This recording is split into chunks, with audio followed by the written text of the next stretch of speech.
Alas 7 pa lang ng umaga ay sinundo na ako ng mga katropa natin na taga Villa Esperanza Chapter mula sa Molino Dos, Bacoor City upang i-grace ang isang occasion ng kanilang feeding activity dito po sa nasabing lugar.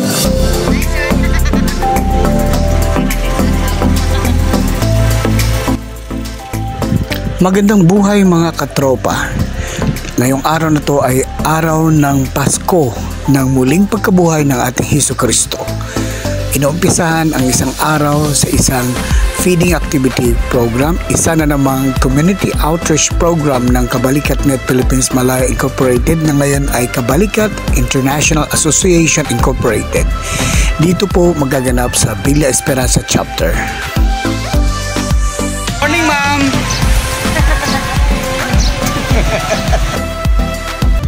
Abala po ang mga katropa natin sa paghahanda ng isang activity dito na tinatayang almost 200 po na mga bata ang papakainin nila. Ang kagandahan pa dito, meron po tayong mga organization ng mga youth na pagkatapos ng feeding ay gaganapin ang youth fellowship na magmula sa Holy Spirit Christian Church.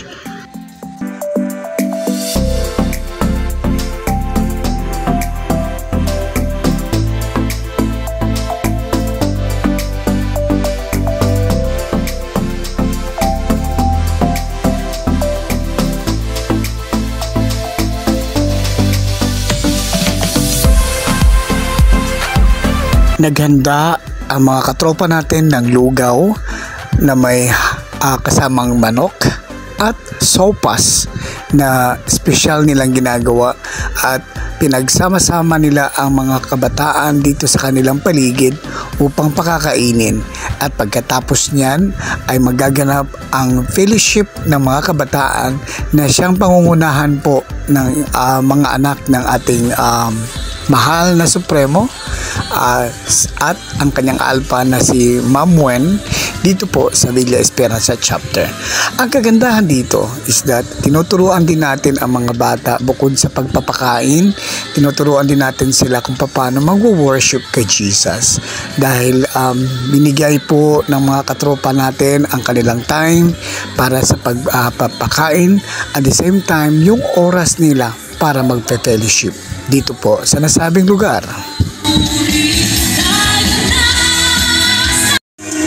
Habang ang ibang mga katropa natin ay busy sa kanilang pagtatapisaw sa dagat dahil nakaugalian po ng mga Pilipino na sa tuwing Easter Sunday, maliligo sa dagat, sa ilog, kung saan mang lugar pupunta, ang mga katropa natin ay nakatutok kung paano nila pagaganahin, pasasayahin ang kanilang mamamayan doon sa kanilang kapaligiran sa pamamagitan po ng pagbigay ng community outreach through feeding program. Kakaiba din po dahil sa hindi lang po papapakain po sa physical na katawan kundi pati na rin po yung ating spiritual na pagkain. Dahil after sa feeding ay magaganap po ang fellowship ng mga kabataan dito sa Villa Esperanza Chapter. At katuwang dyan ang Holy Spirit Christian Church na siyang namamahala po pagdating po sa fellowship. At yes, inumpisahan na po ang napakasarap na feeding, napakasarap na lugaw na espesyal na ginagawa po ng ating mga katropa dyan sa Kabalikat Villa Esperanza Chapter. Mga katropa, alam naman po natin na wala pong pondo ang ating samahan at sila po ay nag-ambag-ambag sa maliit na bagay na pinagsama-sama at ito ay napakalaking tulong na para sa ating kapwa. Tunghayan po natin ang buong kwento dito po sa ating community outreach program ng Kabalikat Net International Association Incorporated.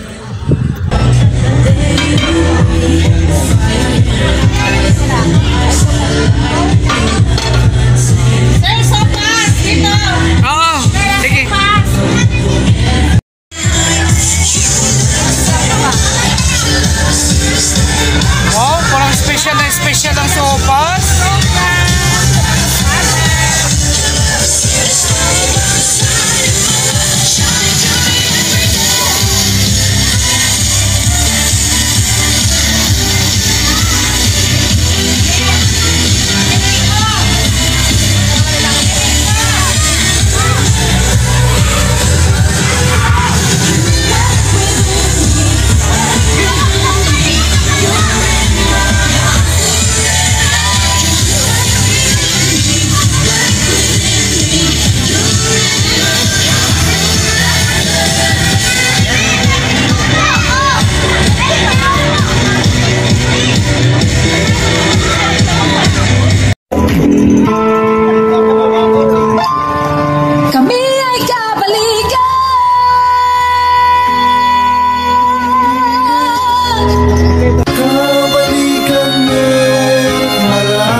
nating patibayin, ganyan ang kabalikat net Malaya Philippines. Bawat pagsubok ay hindi ko uurungan, kasama ang aking mga tunay na sandigan.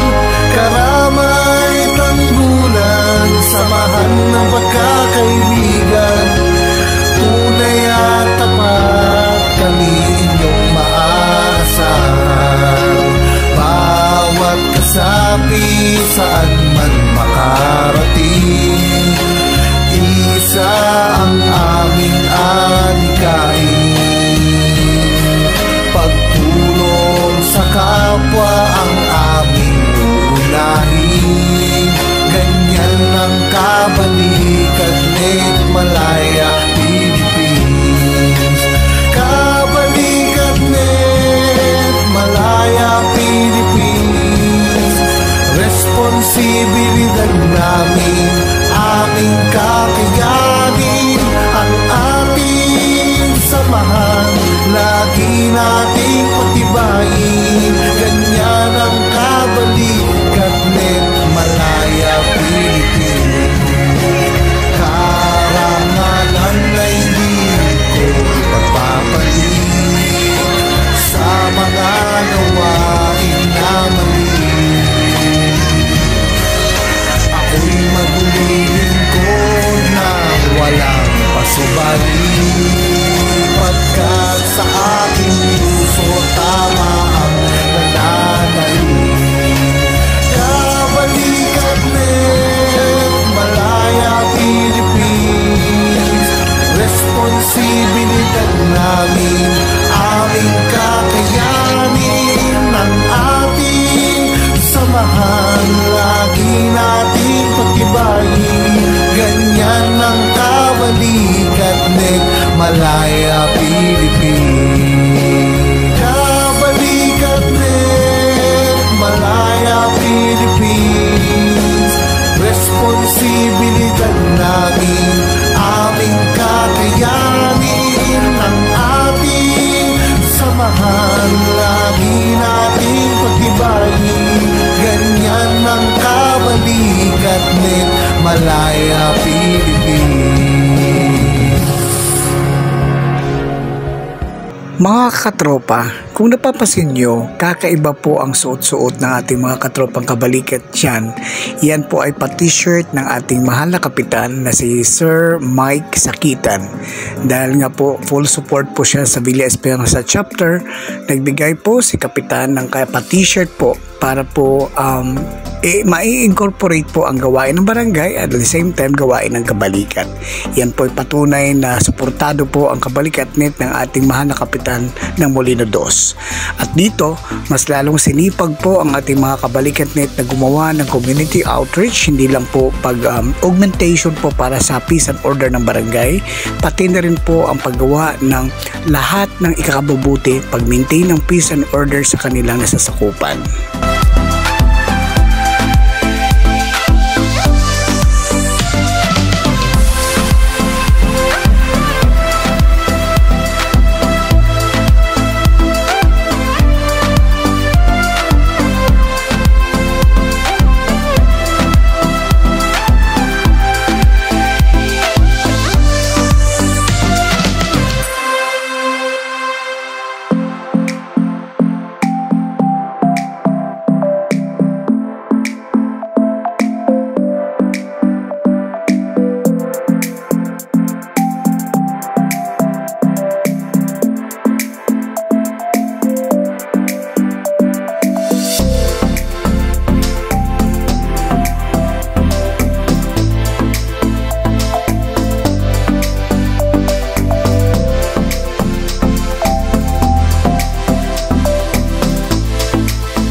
another blessings na ipagkakalob sa inyo after ng gawain natin.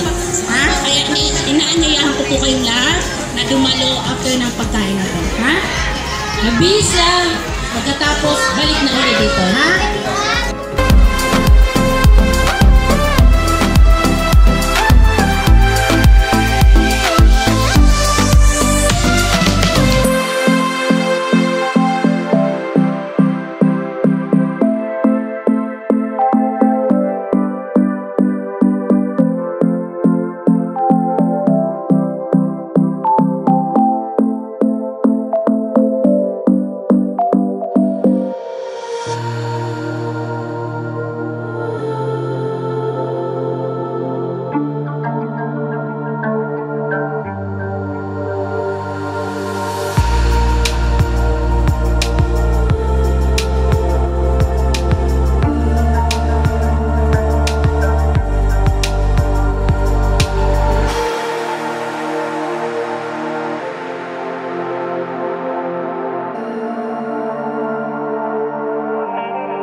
Pagkatapos nilang mag-almusal ay dali-dali namang bumabalik ang mga bata para po tugunan ang panawagan para po sa isang youth fellowship.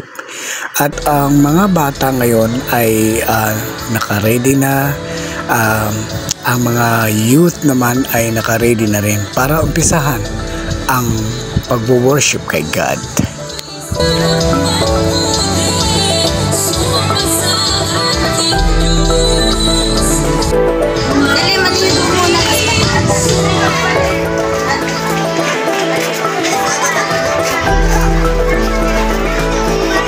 Parating pa, sir? O, parating pa.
For the information sa lahat, ang leader po ng Kabalikat.net Philippines Malaya ay sila Sir Supremo at saka sila Ma'am Weng dito sa Villa Esperanza Chapter. Ang leader naman po ng mga youth ng Holy Spirit Christian Church ay yung mga anak nila. Kaya po malaking bagay po na pagka ang mga magulang ay mahilig po sa community outreach, ang mga bata din po ay mahilig din po sa ganong gawain. Kudos po sa mga magulang, Sir Supremo, congrats po dahil po malaking bagay po ang inyong presensya sa ating komunidad.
Palakpakan naman natin ang Lord. Sige, mas malakas, mas malakas. Okay. Susundan niyo lang po ako, ha? Ang buhay ko kay Kristo. Ang buhay ko kay Kristo. Ang buhay ko kay Kristo ay ganito.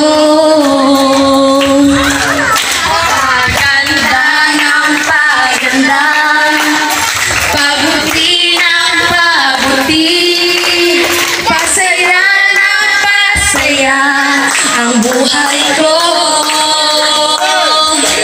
paganda ng paganda, pabuti ng pabuti.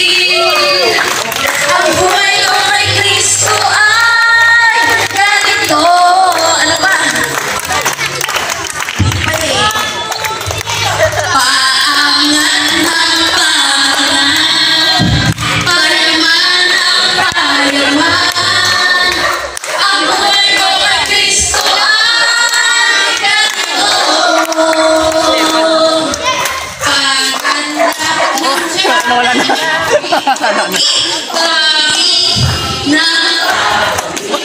Mapugi! Ang buhay ko. Ayan. So, parang medyo nagising na sila, Tigina. So, sabay-sabay nating ideklara na tayo ang itinakda ng Panginoon. Sige nga, Ate Jan. Ako'y itinakda ng Diyos at dahil dito, ako'y itinakda upang maging tagapagmana ng kanyang kaharian. Ako'y itinakda upang maging malusog, malakas at matalino sa buhay. Ako'y itinakda upang pagpalain sa material na bagay, maraming pera, sagana sa pagkain, may sariling bahay, lupain, at ari-arian at sasakyan. Ako'y itinakda upang maging ulo at hindi buntot, upang maging pinuno at hindi alipin. Ako'y itinakda upang magpahiram at hindi mangutang, upang tumulong sa iba at hindi upang tulungan. Ako'y itinakda upang mahalin ang mga tao at dalhin sa kaharian ng Diyos. Mahirap man o mayaman, may pinag-aralan man o wala, bata man o matanda. Ako'y itinakda upang ibahagi si Kristo sa mga pinahirapan na masamang espiritu, sa mga may karamdaman, sa mga nagpumulahan at walang pagtakbo. Ako'y itinakda ng Diyos na mabuhay sa mundong ito upang gampanan ang aking tungkol pakinabang sa kanyang kaharian. Ito ang aking kapataran sa piling ng Diyos Ama. Sige, magpalakpakan po natin. Bigyan natin ng malakas na palakpakan ng Panginoon. Yan lang ba mabibigay nyo? Isang palakpakan at may malakas na sigawan. Hallelujah! Handa na ba kayo papurian si Lord? Sigurado kayo dyan. Sige nga, dapat nakikita ko lahat dito nagtataas ng kamay, tumatalon, at sumasayaw. Ganon, magpuri kay Lord!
Panginoon, ibinigay mo sa aming lahat.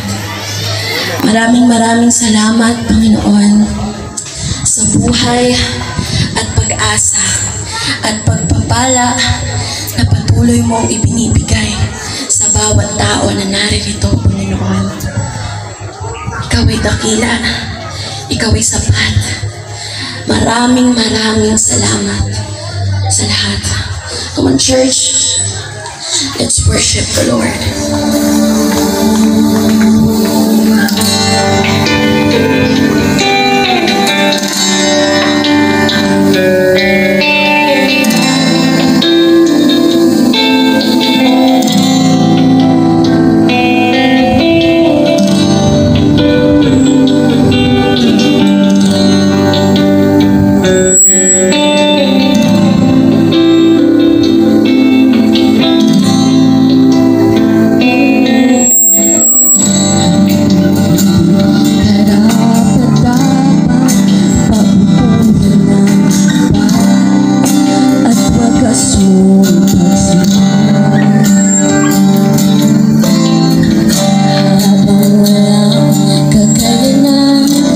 Masuklian ka ng mabuti sa lahat mong ginawa.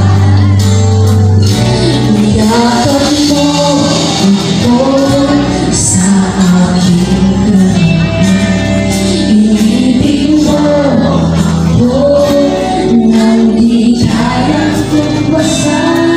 O Diyos na katarungan at kabilangan, kahit minsan di na mahirap ang kabanalan, kaluwalhatian sa lahat.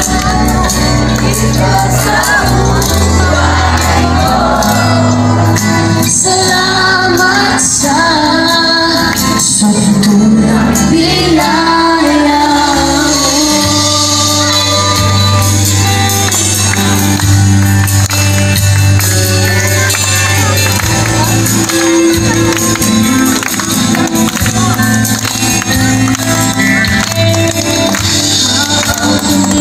Karapat-dapat mabubulan ng habang at bukas mo pagsimpan. Habang wala kakayanan, masuklian ka ng mabuti sa lahat mong ginawa. Niyakap mo ako sa aking kanila. Inibig mo ako nang di. 1, 2, 3. Thank you, Thank you, sir. Salamat po. Ingat po kayo, ingat po. Mabuhay ang balikan. Thank you, sir. Thank you. Ang ating nag-iisa. Mabuhay, kabalikan. Mabuhay ang kabalikan. Okay. Thank you, sir. Bakit wala ako? Mabuhay ang kabalikan. Mabuhay ang kabalikan. Okay. Kabalikan! I love kabalikan. Okay.